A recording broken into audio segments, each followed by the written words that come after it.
Yo, on se retrouve pour le meilleur de la communauté My Hero Academia. Qu'est-ce qu'il y a eu récemment dans la communauté MHA qui est un banger? Et on va voir ça sur le subreddit Boku no Hero Academia, qui est en fait le subreddit officiel de My Hero Academia. Nous voilà sur le subreddit et on va voir ensemble ce que les gens ont fait de mieux. Apparemment, aujourd'hui, donc au moment où je tourne cette vidéo, donc le 17 novembre, c'était l'anniversaire de Akeno Watanabe, la voice actrice, donc la seiyuu de Midnight et de Izuku lorsqu'il était enfant. Du coup, on lui souhaite un joyeux anniversaire, en retard pour vous et à l'heure pour moi. On a également un commentaire de Kohei Horikoshi de cette semaine du chapitre de My Hero Academia et il nous dit: une gorgée d'alcool et mon cœur a failli exploser.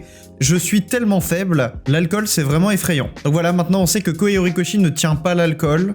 Faites ce que vous voulez de cette information. Quoi? C'est pas cool? Oui, j'ai dit que c'était pas cool. L'alcool, c'est pas cool. Non, c'est pas cool. Alors pourquoi il y a le mot cool dans l'alcool? Waouh! Il y a un gars qui nous explique que sa petite sœur avec des craies a fait ça sur leur allée. C'est vraiment ultra stylé. Je sais pas vous, mais moi j'ai jamais su dessiner. Alors les gens qui ont du talent avec un crayon entre les mains, je trouve ça toujours très impressionnant. Mais là, elle a créé sur en plus une allée, donc comme ça dans le jardin, enfin c'est hyper impressionnant. Toujours dans la catégorie art, on en a qui ont tellement de talent qu'ils ont décidé de faire des animations carrément. Et on a cette animation de Izuku qui est ultra clean, vraiment super propre, hyper impressionnante. On en a un qui voulait la figurine de All Might en version 2D.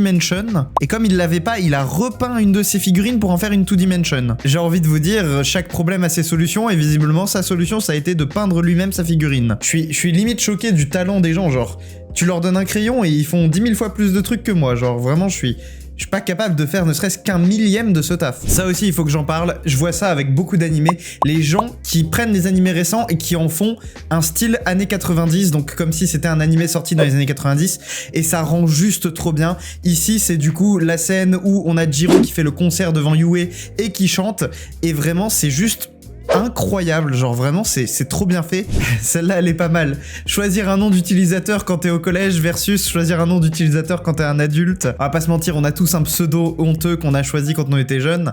Et du coup ici il y en a un qui fait ça avec Bakugo qui a choisi comme nom de héros King Explosion Murder et qui compare ça à Shoto qui a comme nom de héros Shoto en fait. Alors un fun fact que je savais déjà mais je sais pas si vous le saviez, Izuku, les figurines qu'il a dans sa chambre sont des véritables figurines que vous pouvez acheter en commerce. Donc voilà, les figurines de Izuku sont des vraies figurines et donc vous pouvez recopier le layout que Izuku a dans sa chambre avec des figurines qui existent dans la vraie vie. Donc c'est un cosplay de Toru Hagakure et alors je vais vous expliquer comment la personne a fait selon moi, ou du moins c'est une manière de le faire. Après il existe probablement d'autres méthodes, mais la méthode la plus simple j'imagine c'est que son appareil photo doit être sur un trépied.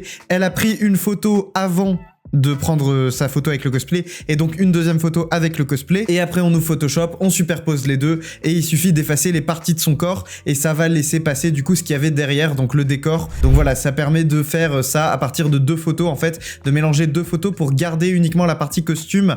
Par contre ce qui m'intéresse c'est comment elle a fait l'intérieur de son col en fait, parce que cette partie là il faudrait, pareil pour ici l'intérieur des chaussettes on les voit un tout petit peu, il faudrait du coup ouais utiliser du Photoshop en fait, encore une fois. Je pense que ça a été fait avec Photoshop. Alors ça c'est intéressant, on a quelqu'un qui a simulé ce que ressembleraient dans la vraie vie les personnages de My Hero Academia s'ils étaient réalistes du coup, leur apparence dans la vraie vie, donc c'est ce à quoi ils ressembleraient, donc selon encore une fois l'artiste qui a fait ça. Et du coup on peut voir, oui non mais Bakugo est pas content, genre il est pas content, hein, fronce les sourcils et tout, mais franchement c'est super bien fait, c'est ultra réaliste.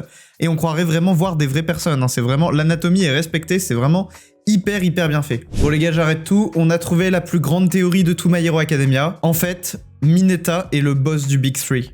Puisque Mirio, Nejire et Tamaki, leur première syllabe ça fait Mineta. Donc Mineta est en fait au-dessus du Big Three de Yue. Il est plus fort que eux. Voilà.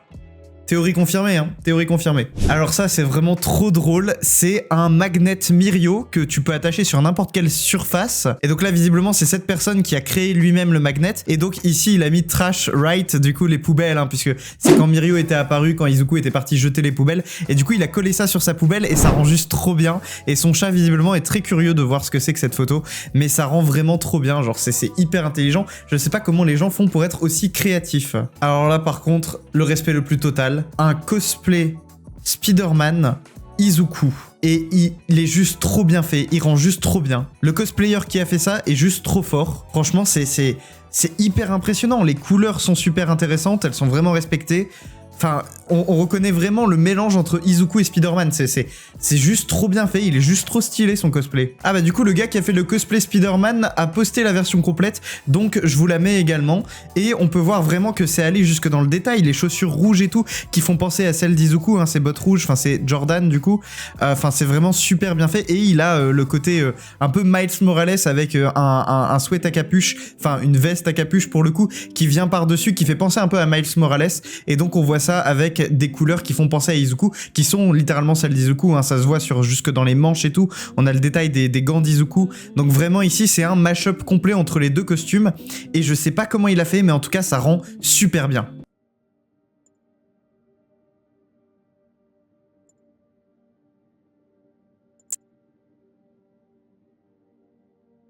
Bon allez, celui-là c'est pour les fans de Dabi. On a Dabi version féminin, un cosplay même très bien fait, même au niveau des brûlures et tout sur le visage et tout, et on dirait que la personne a incrusté du coup dans Photoshop d'espèces de fausses flammes bleues, ce qui rend vraiment bien. Le cosplay est super cool, et comme quoi on peut vraiment faire des cosplays, même peu importe le genre du personnage, vous pouvez faire un cosplay de ce personnage si vous n'appartenez pas à ce genre-là, ou ne vous identifiez pas à ce genre-là.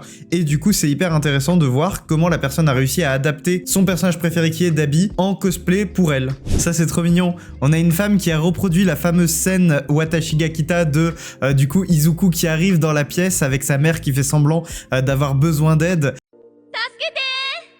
Salut! Et elle a reproduit ça avec son fils, et c'est genre trop mignon, c'est trop choupi. Du coup, on a le petit qui arrive et qui fait I am here, donc en anglais, le fameux Watashi ga Kita, hein, la cavalerie est arrivée. Et du coup, c'est vraiment trop bien fait, c'est trop mignon. Waouh! Alors, on en a vu des très bons cosplays jusque-là, mais ce cosplay de All for One, le masque est tellement bien fait. Je sais pas si c'est un vrai masque, ou si c'est... Non, c'est pas photoshopé, hein. La partie basse, ça se voit que c'est vrai, c'est ici que ça me perturbe, en fait. C'est le haut du masque, on voit vraiment cette espèce d'effet de vitre teintée que All for One a sur son masque, et qui reprend un peu la forme d'un crâne. C'est vraiment, mais hyper impressionnant, genre. J'ai jamais vu un cosplay de All for One aussi bien fait. Enfin, on va conclure avec un autre costume de Toru, mais cette fois-ci sans Photoshop. On peut voir que c'est un gars habillé tout en noir pour être genre camouflé, et devant lui, il tient un espèce de pantin qui a la forme du coup du costume de Hagakure, et on voit surtout que ses pieds sont collés à des plaques métalliques qui sont collées aux pieds de Hagakure. Du coup, quand il déplace également le costume de Toru. Alors... c'est hyper bien fait, mais j'imagine que ça doit pas être pratique du tout. Il prend 2 fois plus de place, et en plus ça doit être quand même assez lourd de soulever les plaques métalliques avec les faux pieds de Toru qui sont devant lui. Donc franchement, je sais pas si c'est pratique, mais en tout cas, c'est le plus beau cosplay qu'on a vu, je pense, aujourd'hui, ou du moins l'un des plus stylés. Ce sera tout pour aujourd'hui. Dites-moi en commentaire si vous avez aimé ce concept. À 1000 pouces bleus, je fais une partie 2. Du coup, n'hésitez pas à smasher le bouton pouce bleu. Abonnez-vous si vous n'êtes toujours pas abonné. C'était Saliste, et je vous dis à demain pour la prochaine vidéo. Salut!